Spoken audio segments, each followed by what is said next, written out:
Bonjour chers frères et sœurs de l'église de l'île Jésus. Aujourd'hui nous sommes le lundi 8 mars 2021. Nous lisons au chapitre 9 de l'évangile de Jean. Verset 1er.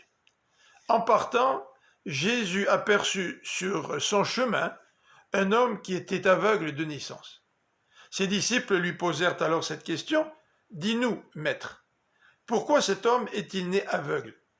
Est-ce à cause de son propre péché ou de celui de ses parents ?» Tout comme les disciples, nous nous posons souvent la question du pourquoi. Pourquoi la souffrance? Pourquoi la maladie? Nous aimerions tellement en avoir l'explication. Et pour les disciples, il était inconcevable que cet homme soit aveugle sans que sa situation soit rattachée au péché, soit au péché de ses parents ou soit à son propre péché. Jésus, dans sa réponse, va diriger ses disciples dans une autre direction. Verset 3.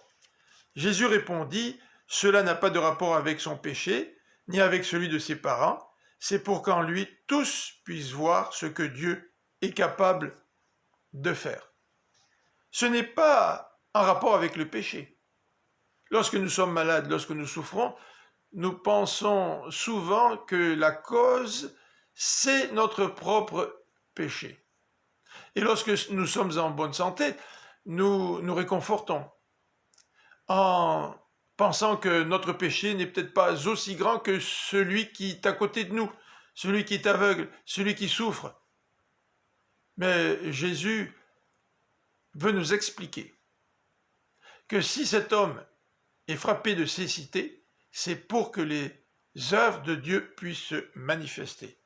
C'est pour que tous puissent voir en lui ce que Dieu est capable de faire. Dieu agit dans la souffrance. Dieu agit dans la maladie. Et le Seigneur ne nous demande pas de nous poser la question quant à savoir si c'est à cause de notre péché que nous sommes dans cette situation-là, mais plutôt de comprendre qu'au travers de cette situation, Dieu va agir.